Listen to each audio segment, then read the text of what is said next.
হরে কৃষ্ণ কৃষ্ণ কৃষ্ণ হরে হরে, হরে রাম রাম রাম হরে হরে।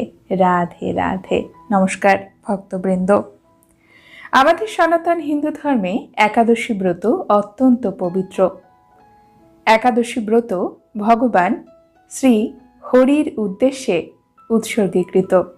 প্রত্যেক মাসে 2টি করে একাদশী তিথি পড়ে। কৃষ্ণপক্ষের একাদশী, শুক্লপক্ষের একাদশী, আর মলমাস পড়লে আরও 2টি একাদশী থাকে।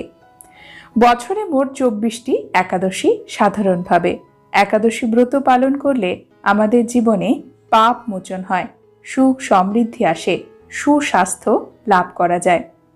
তবে একাদশী ব্রতের মূল যে কাজ সেটি ভগবানকে নিরন্তর স্মরণ করা, ভগবান শ্রীহরির নাম স্মরণ করা এবং তার সেবা করা।